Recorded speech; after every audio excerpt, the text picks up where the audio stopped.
Before I start this class and start talking on the Parsha of the week, I want to essentially introduce the class itself. What am I trying to do here?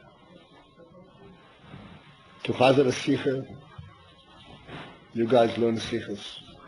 I can give you an address. The Sikhas are available.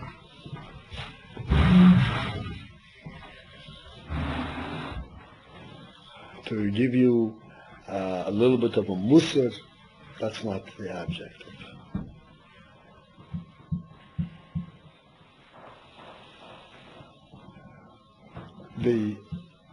The most important thing which I would like to convey to you is not the sikha and not the information that we are getting from the sikha, but a means to personally understand it.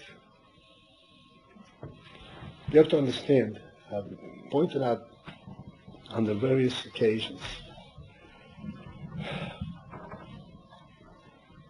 we all use our seichel. We all know what seichel is. Seichel, anybody know what seichel is? Common sense. Seichel. Intelligence, common sense, logic. You can refer to it in any number of ways. I'm sorry? Brains. Okay.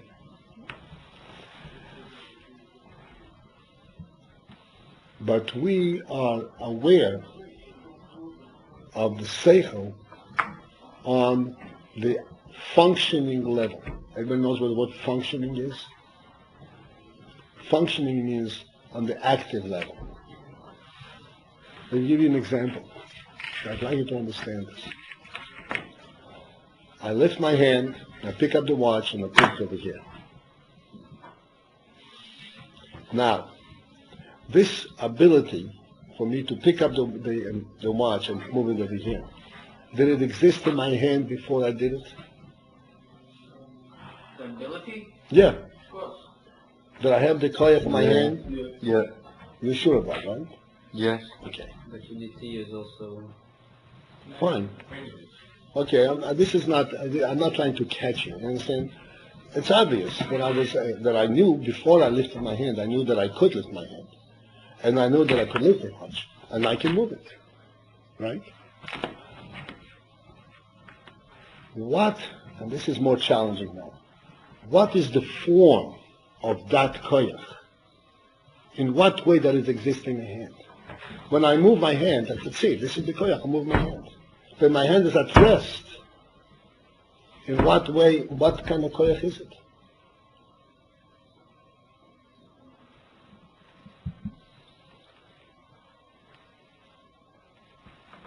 Can we perceive that? How can I call it?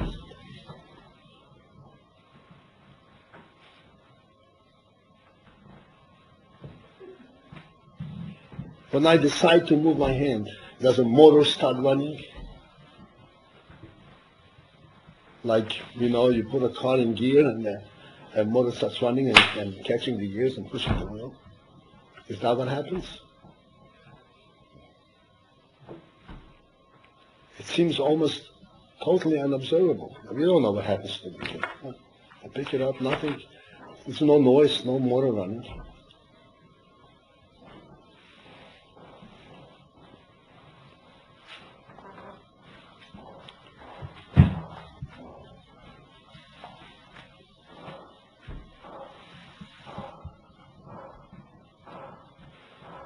This is what we mean by koyach hanefesh.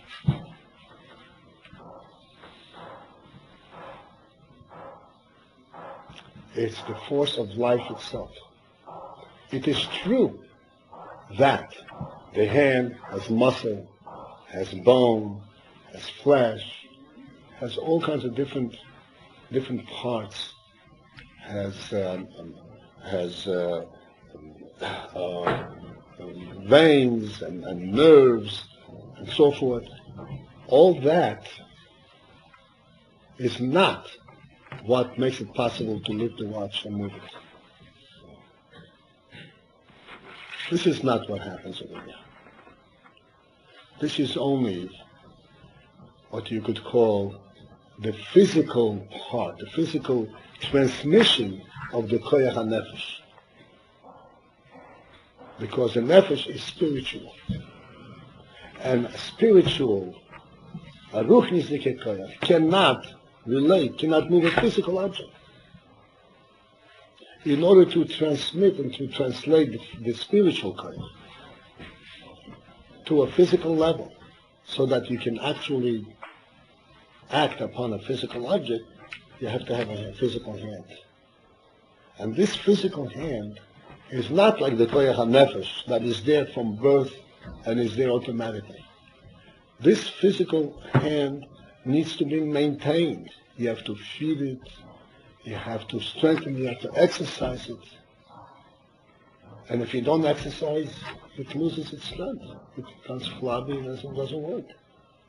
Not because the koyach hanefesh is lost. That's not lost, that's never effective. But the tool for the nefesh, to which it acts, it loses its strength. You have to start rebuilding it. And then, through exercise and sometimes therapy, you can get yourself back in function.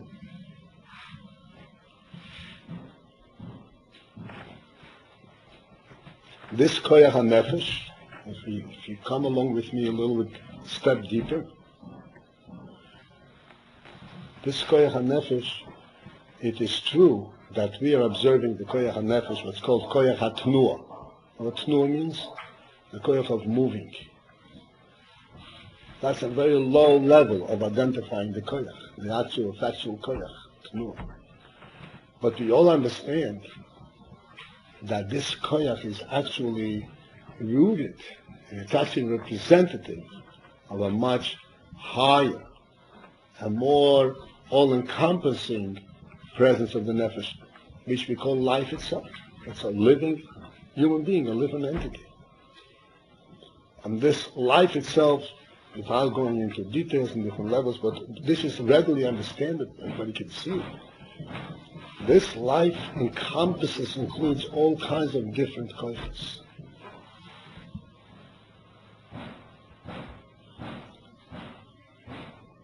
So that, please understand this, when I decide to move this watch, the decision to move the watch happens at this moment. For some reason, I don't want the watch over here, I want it over here. But the ability for me to decide that I want it here rather than here, and the ability to actually move it, and the whole sense of the difference, whether it's here or there, this is part of the higher element of the nefesh. But the nefesh decides, this is a more proper way to do it. This is the sense of good and bad, right and wrong, beautiful and ugly. This is all on a different level of the nefesh. And then from there, on that higher level, trickles down to various rungs and various stages to the lowest level where one actually pick it up and move it.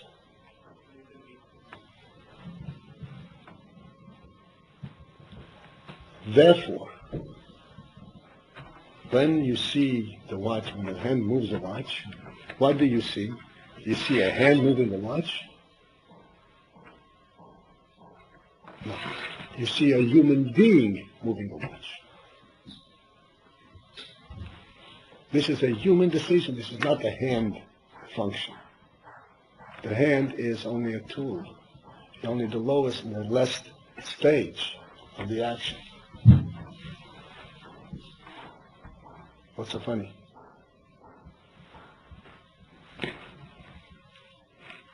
But the real entity that's taking place over here, there's a human being to whom it makes a difference whether the watch is here or the watch is there. And that difference is at a much higher level than just the movement itself.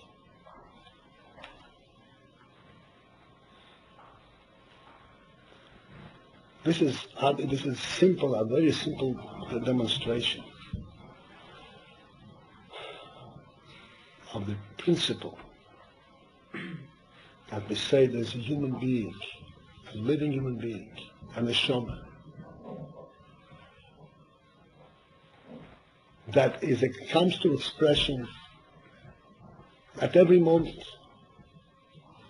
This is why we say, as a parenthetical comment, it's extremely important, it's very significant what a person does. If he does good or bad, it's very significant. Of course it's significant from the perspective that does he obey the Shulchan Aruch or not?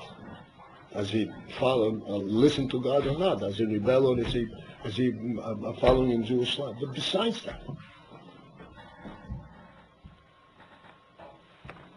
the nefesh is pure and good. When a person uses the koyach ha-nefesh, the koyach that the nefesh applies to do bad, he is usurping, he is enslaving his nefesh. There's no way to separate, to isolate, say this is only my hand that did this. It doesn't work, it doesn't happen. A hand cannot act on its own.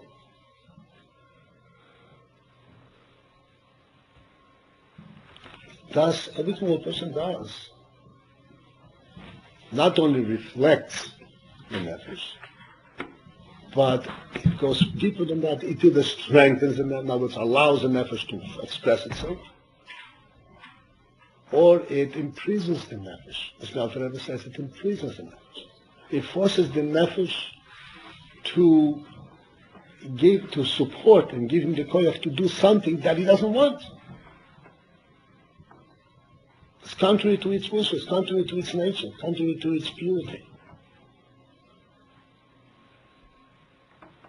Bringing about what's called a kind of a sickness to the nefesh. It feels bad. It can't really orient itself, it doesn't find peace.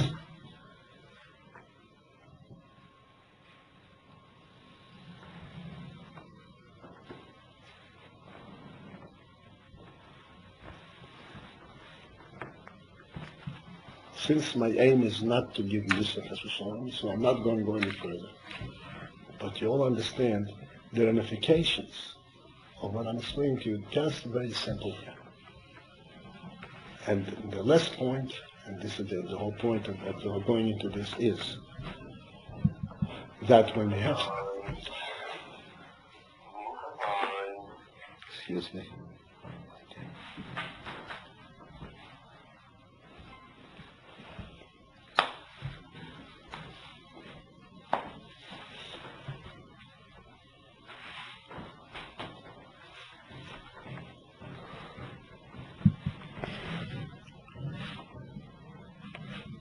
This very same scenario that we are able to identify relative to the hand and understand that when the hand acts, it is acting, representing various layers of the nefesh, from the emotion, from the thought and emotion and intellect, all the way to the chayes ha-nefesh itself, to the rotzen and oimet, is expressed in a simple act like moving the hand.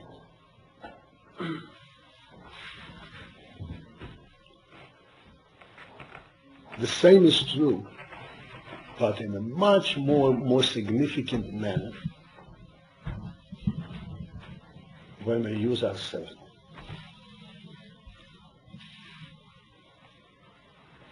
It appears to us, I'm figuring something out. It's nothing to do with my nefesh. I'm figuring 2 times 2 equals to 4, big deal.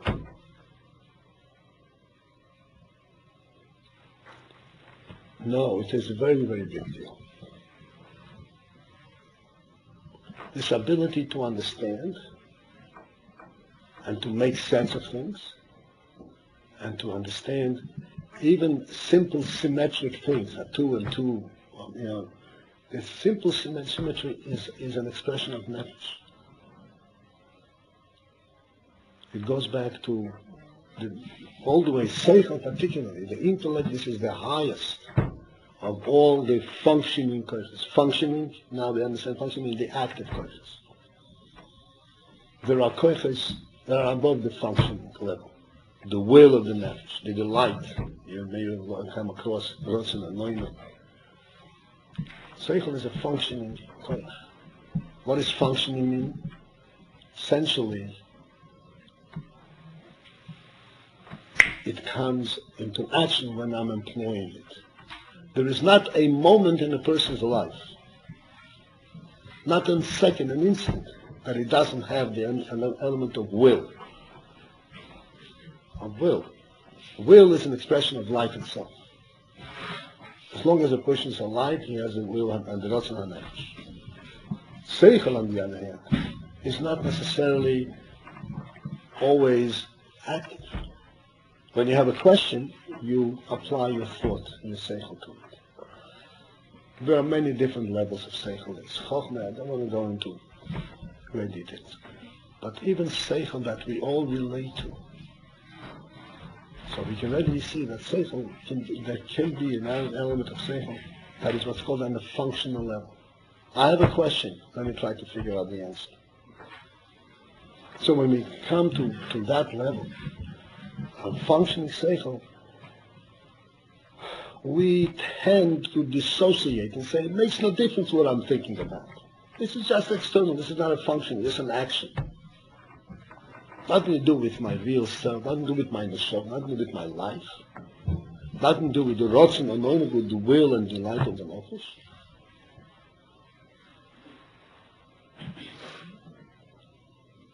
This is what the Alter Rebbe says in Tanya. It's again, I'm sure it's an early person in time, I'm sure you already learned it. Know that when the person reads books that are not Torah-based, that are exposing views that are not according to Torah, this is actually what's called Metame Zamayach. It renders impure Zamayach. What's the difference? So I read it. You have to understand. Everything that I understand. If I understand it, that means that I have connected to my nefesh. And I got my nefesh to understand the thing. That affects the deepest and the finest, the purest elements of a person. Particularly seichel, I have pointed out everything, but seichel, the intellect, this is the essence of a person's consciousness. Consciousness. Awareness. I'm going to give you a little illustration of this concept. I think I have mentioned it some time ago.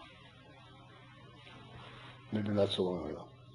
I speak in some different areas, and I don't remember what I said what.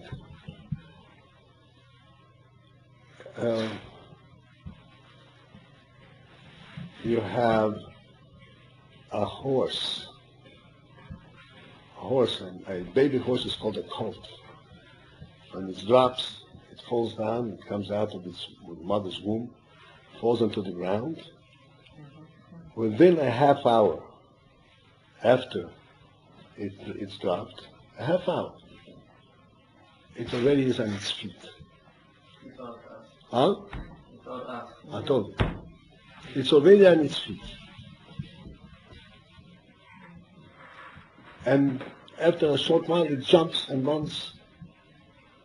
Full control. It's a little wild, but it's really walking. Want to finish it? But do it in... No. Do it properly so that everybody understands it. Go ahead. Understand what am I trying to say? He needs the microphone. Okay, fine. So please listen.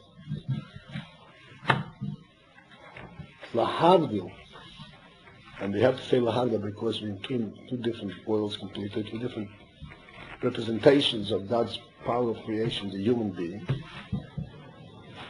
A human baby is born.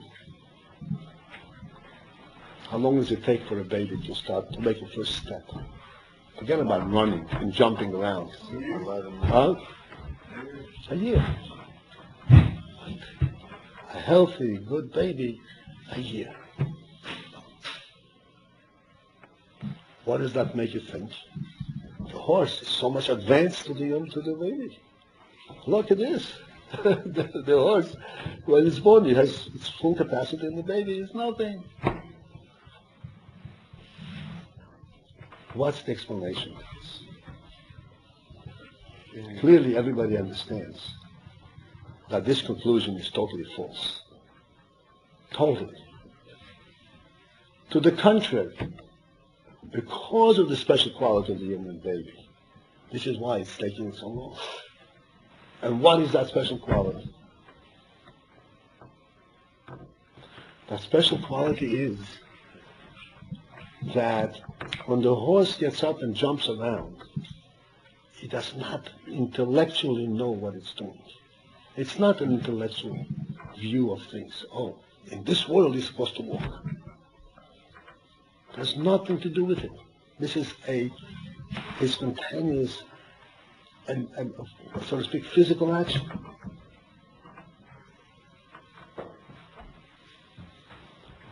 A human baby does not do a single thing, doesn't move a hand, doesn't move a foot, nothing, without its intellect and not knowing what it does.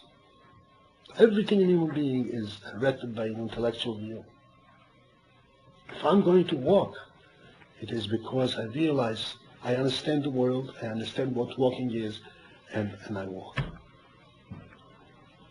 To get the idea intellectually that walking should make sense, it takes a year. Then it first begins to realize what walking is. So when a baby takes a step, it is eons. Eons. What eons means? What? Light years ahead of a horse. It's no comparison. But what the baby has gone through in this year is unbelievable, unfathomable. We can't measure it. The whole koyach hanefesh, the whole intellect began to function and reveal itself, and he began to understand the world, began to orient himself in the world, and then he came to say, okay, walking is a good thing.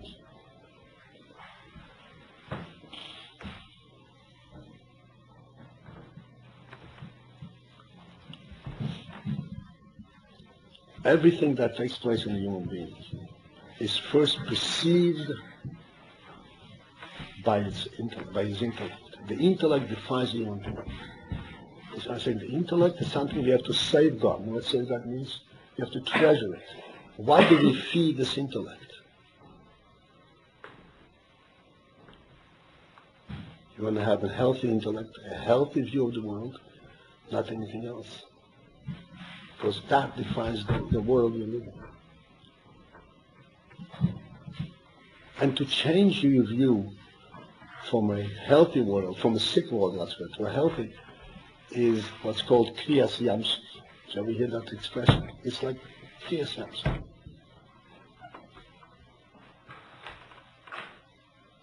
People get involved, God forbid, in unhealthy attitudes, unhealthy viewpoints. A person becomes addicted to something, that's for sure. I got used to something, so I won't get used to. It's torture. You have to relearn this whole world.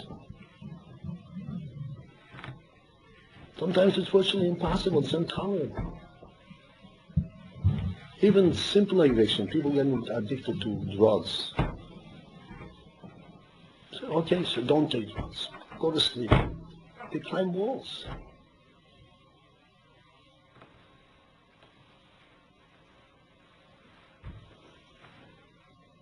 And in truth,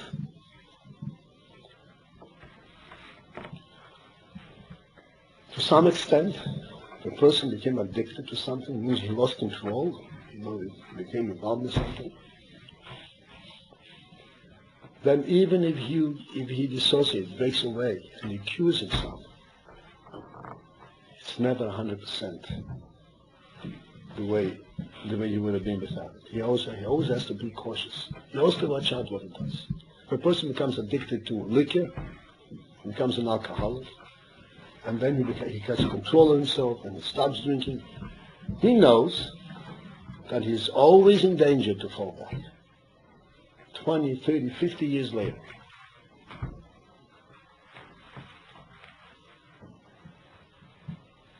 This is the power of the intellect. If you have a certain view of the world, it's very difficult to change it. It's extremely important, just like it's important to watch what you feed your belly, it's infinitely more important to watch what you feed your intellect, your mind. Because the intellect is the first station where the nefesh is expressing itself. This becomes your source of chayes. This is your life. This becomes the reality. There's no way you can change a sense of reality.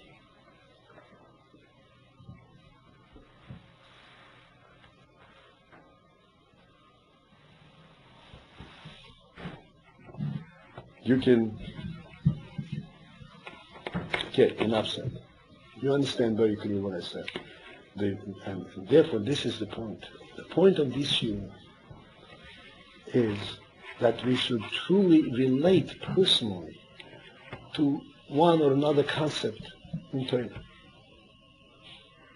It's not just to give you a piece of information, a nice concept, a nice rush. It's to delve into it, elaborate to the point where we can actually personally, our seichel, not I know what you asked, I know what you said. My personal seichel relates to it. I really personally understand it. This becomes, so to speak, food. It becomes an allure. Allure means something that calls forth, that excites my nefesh, and gives me koyach to go on and do for more. So therefore, it may not always be entertaining. Sometimes it requires that we think a little deeper. It is not meant to give you a nice speech, or that you should walk away, oh, I know the story, I know this. It's meant that we should think together and truly get involved, and it requires a little concentration, a little personal insight and thought, because ultimately, this thought and this understanding, this is the basis of our view of the world, of life itself.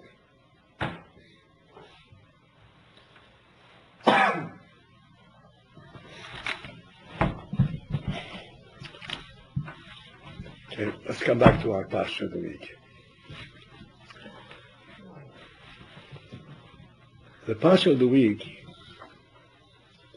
you know that there are two parshas this week, Achrey and Kdoshim.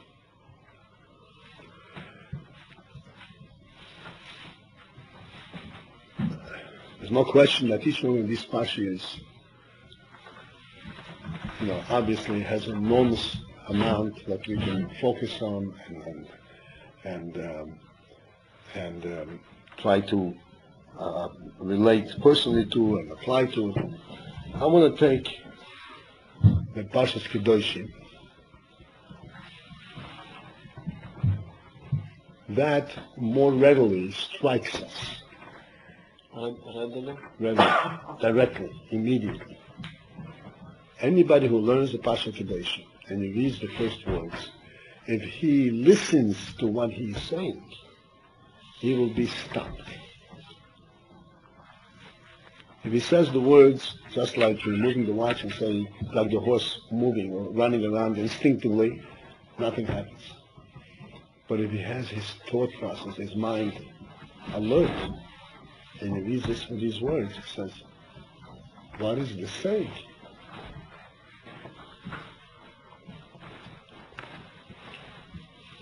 Pashas Kdoshim starts off by saying, Hashem says to Moshe, Daber al kol hadas b'nei Yisrael, speak to the entire Jewish congregation. Meaning, this applies to everyone. Kol hadas b'nei Yisrael, to all of you. Not some of them, not the elite, not the scholars, not the oidi, not the yeshiva bosses, everybody. Kol hadas b'nei Yisrael. Marta Aleim, this is what you should say to them. Kdoshim tihiyu, you shall be holy. Ki kodesh ani Hashem Elokeichem.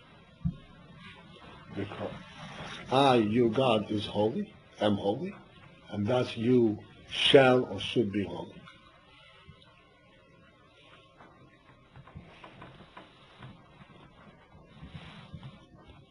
So, at first glance, as I said before, it's a shocking thing. What? How can you correlate these two?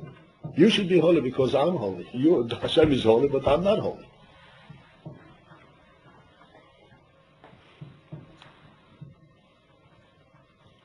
And Hashem is telling us in this story,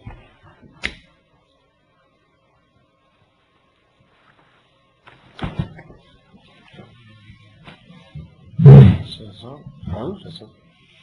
Are you going to fall asleep? No. No, okay, no.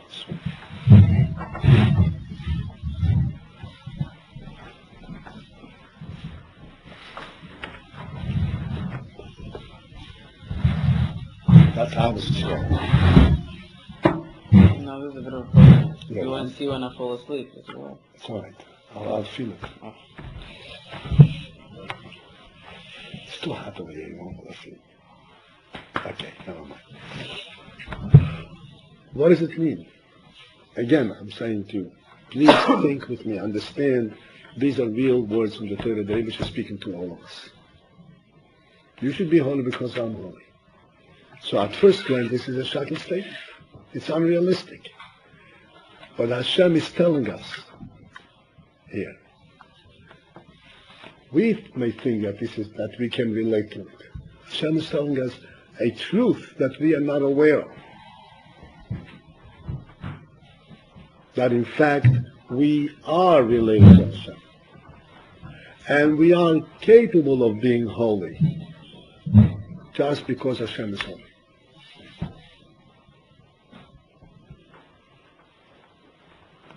Let me discuss briefly the concept of holy. Then we'll go to the next pasuk. I would just put it in perspective.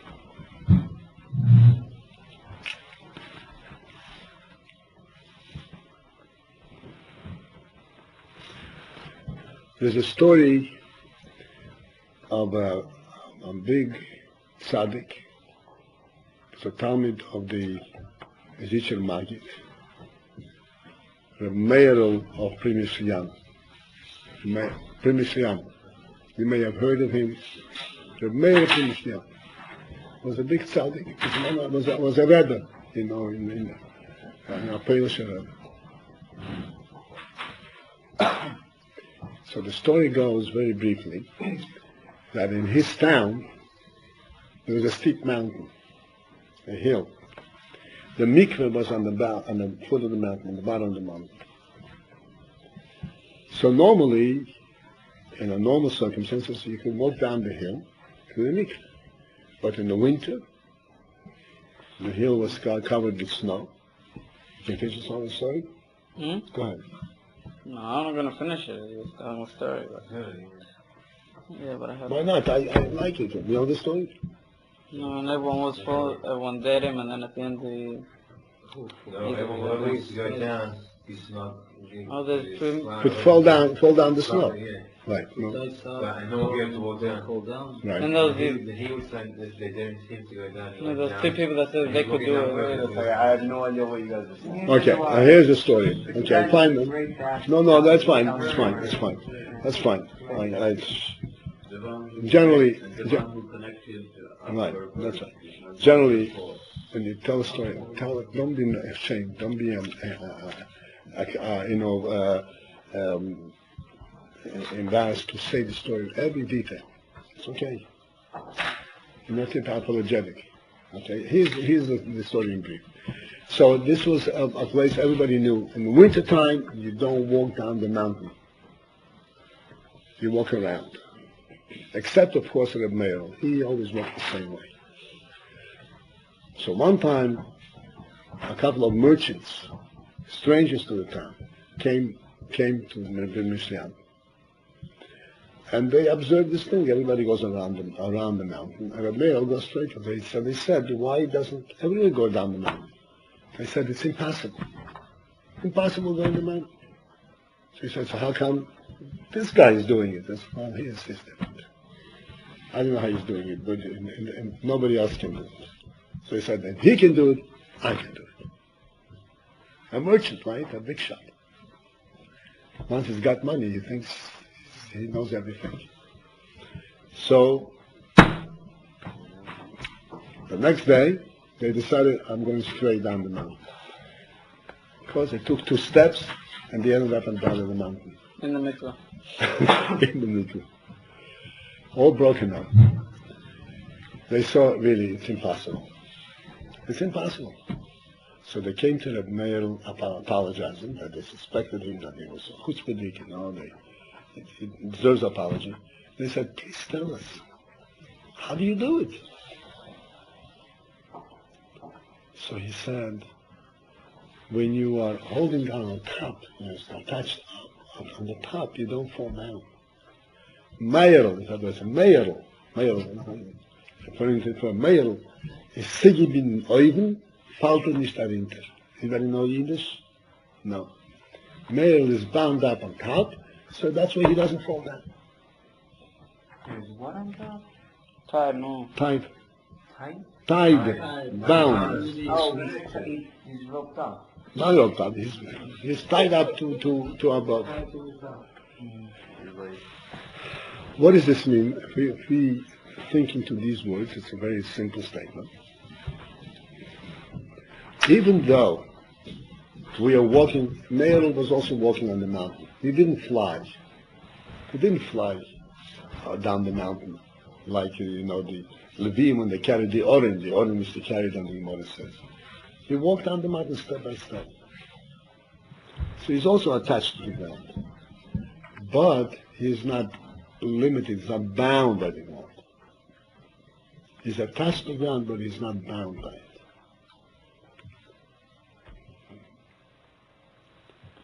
I'd like to elaborate on this, and you should understand this.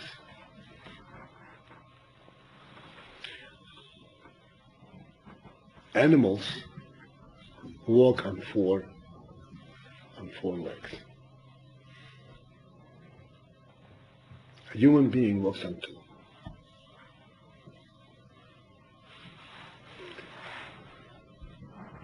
What's the difference between 2 and 4? There are many differences. But one obvious is that when you stand on 4,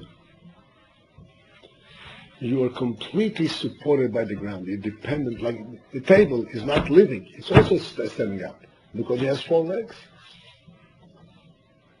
It's supported on all 4 sides. It's completely dependent on the ground, and it's bound up in the ground. A human being is also standing on the ground. He's also dependent on the ground. But he's standing on 2. The truth is, the way the human being stands cannot really be explained, so to speak, dynamically, in terms of the physical structure. Because he can't stand up something, 7 foot tall, and he should stand there solidly, even 6 foot tall, even 5 foot tall, and move around with such agility, with such suddenness. He's not balanced by the ground. A human being is held up in space by his mind, by his brain, by his nefesh. This is what's holding him up. He's also attached to the ground, but that's being the fact. That's not that he's dependent on. What's holding him up? What gives him the balance? It's a spirit. It's a spirit of life that's holding him up. That's the difference. That's what a human being is. A human being to start with, is a different kind of creature than the animal. He is spirit dependent, not physical, not body dependent. That's to start with. This is true regarding human beings, every human being. This was called nefesh ha'odom, nefesh ha'sichis, nefesh ha'nushis. Just like we spoke the other day, a human being would not put his face into the plate like the cat does. He lifts the food up to his mouth.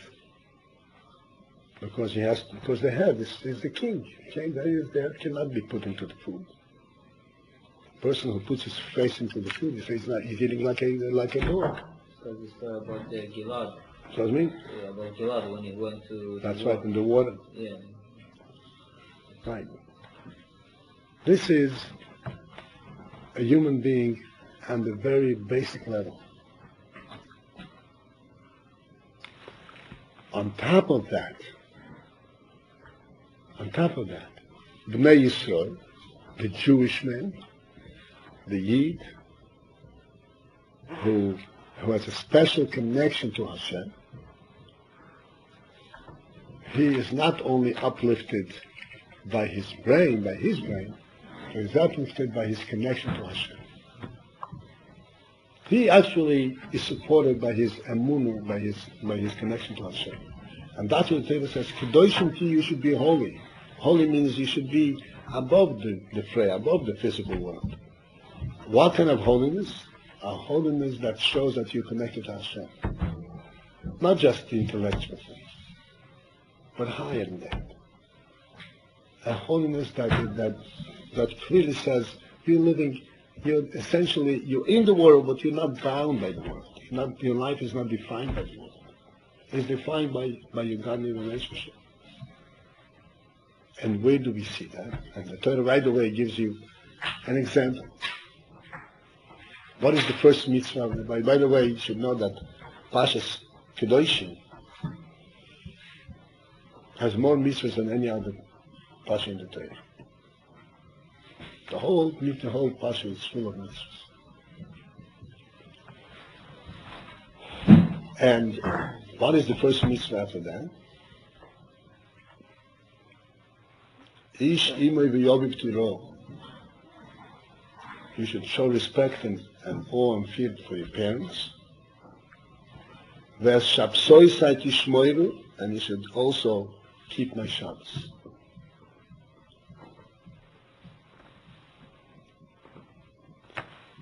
Now, what is and it's all in the same process. There has to be some kind of a relationship, some kind of a commonality between these two.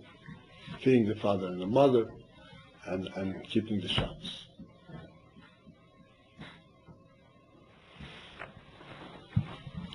Feeding the father and the mother is something which one could say is a rational human thing. Under normal circumstances, some people have difficulties, all kinds of. Under normal circumstances, the father and your mother, they really take care of you. So you owe them respect. You owe them to show them appreciation. That's under normal circumstances.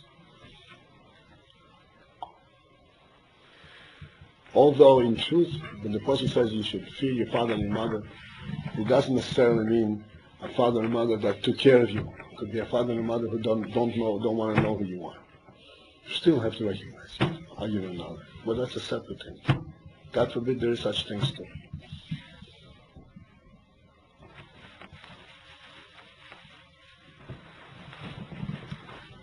So this evening, that you should fear your father and your mother, this can be viewed as a simple worldly right. It's ethically correct. So by the way, the Torah says, as Shabsoi Saiti Shmoiru, my Shabbosim you should keep. What is Shabbos? Shabbos also has two opposite implications.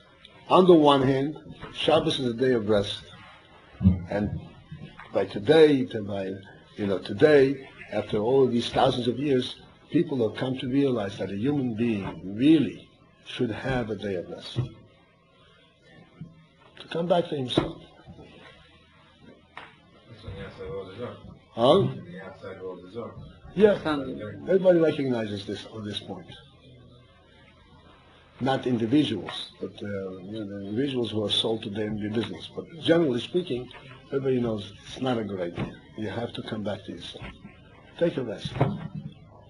But the Torah says, don't confuse that. Shabbos Sai, my Shabbos. When we keep Shabbos, keep the Shabbos and relate, recognize this is the Shabbos that I, Hashem, gave you. Shabbos is described in the Torah as being an ois, an indicator, a sign between Hashem and us, that we are His people and He is our God. How is this a sign? Again, I need you thinking with me. We live in a world where day comes, day goes, sunrise, sunset, and it goes a cycle and a cycle and a cycle, and you can't tell the difference between one day and another. There's absolutely no difference.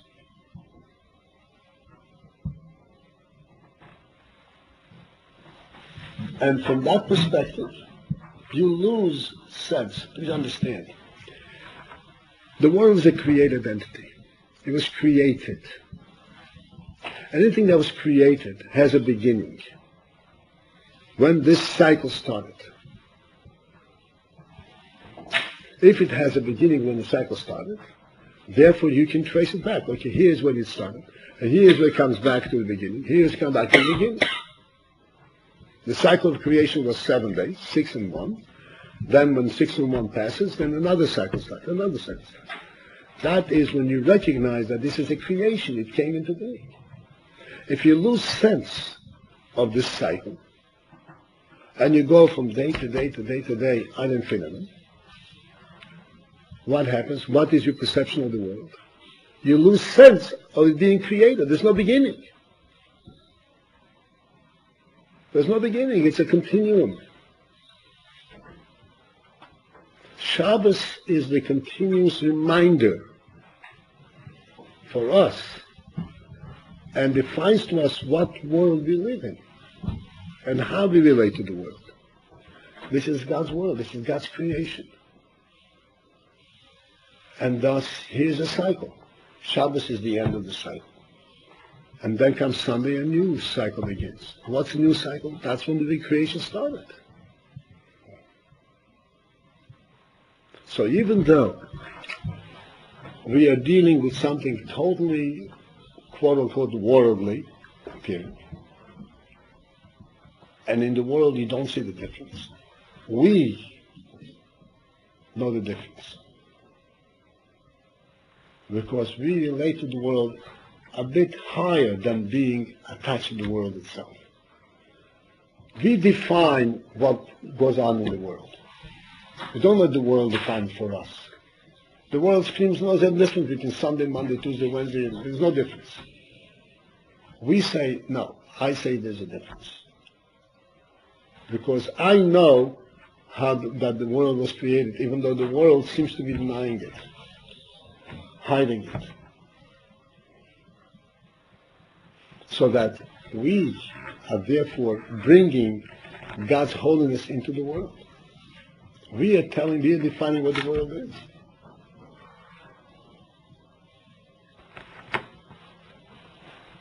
This is what the Pasuk says, in simple terms.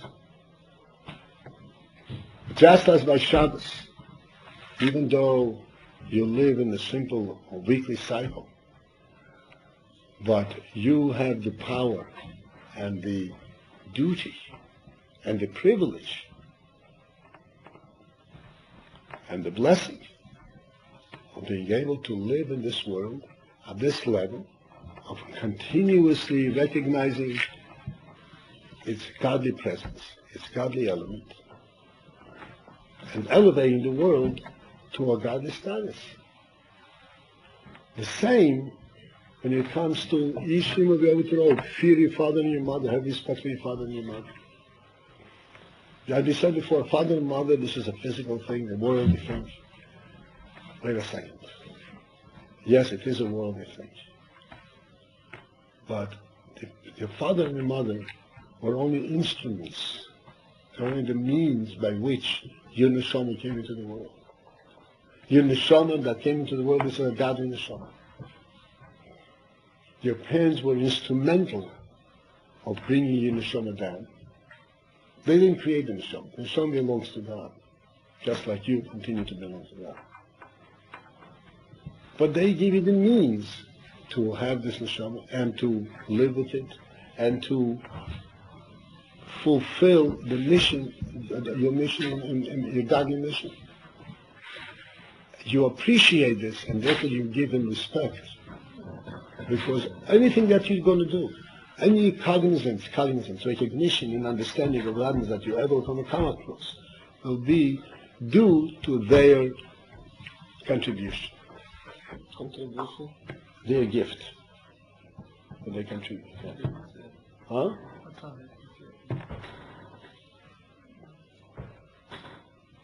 There's no, and this is why Yishim Yavitrod. And therefore you can, therefore all of that, this very simple thing as respecting your father and mother, as keeping Shabbos, is all an expression and all a means by which you become holy. You lift yourself up a little bit from the world, and you relate to a godly presence rather than to a worldly presence. Even above, so to speak, the initial human aspect. This is a godly aspect.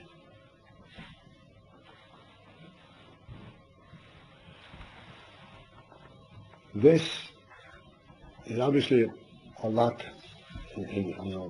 more to speak on this, but half of our time went into introduction, which I'm not regretting at all.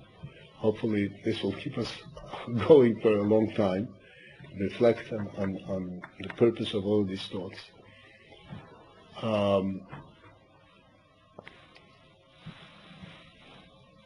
We are instructed, we are given the ability and the blessing, the koyach, to live in the world and yet not being bound, limited, outside of the mitzorim, of doing with the limits of the Mitzrayim. While we're doing everything in the natural world, and yet nature doesn't define our life.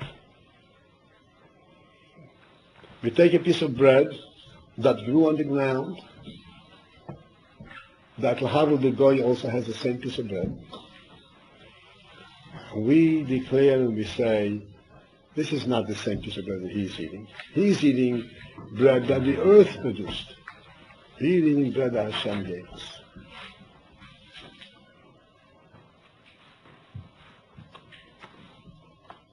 That's the bracha. I once explained to you, I don't know if you remember, the principle of a bracha. You take a piece of food. The food is already on the table, all finished, all prepared. And what do you say? Hashem who brings forth bread from the ground. What do you mean brings forth? It's right here already. At best, you should say he brought it forth a month ago. But now, if he's not bringing it forth, it's here.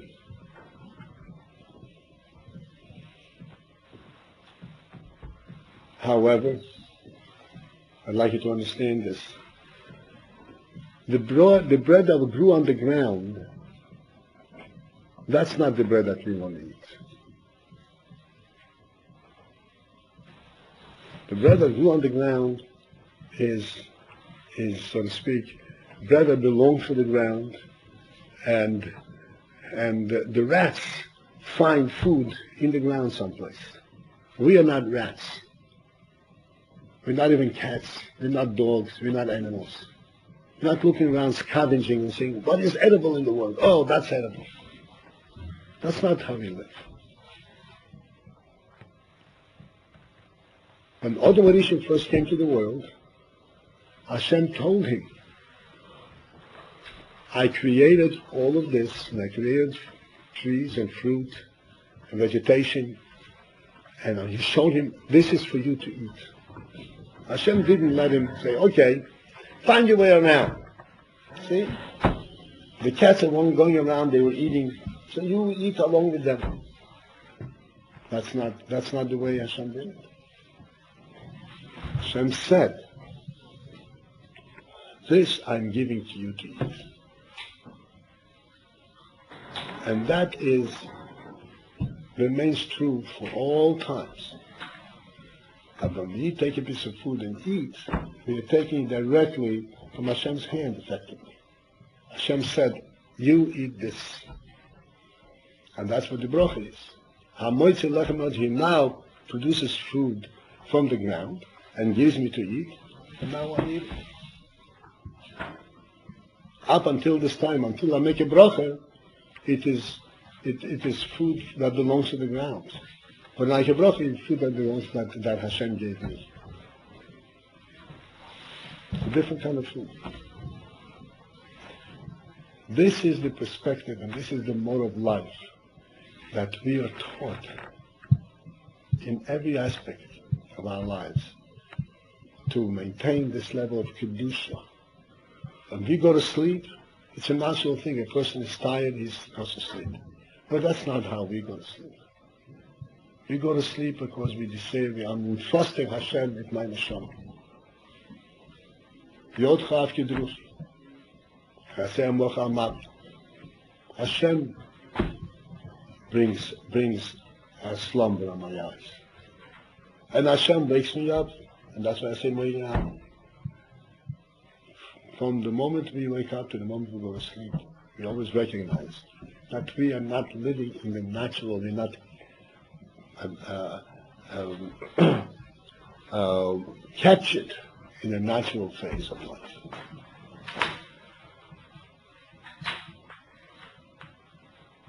And this is the shot, Kdoshim ki, you should be holy. So that we recognize Hashem's presence and Hashem's influence and Hashem's partaking in every aspect of our lives.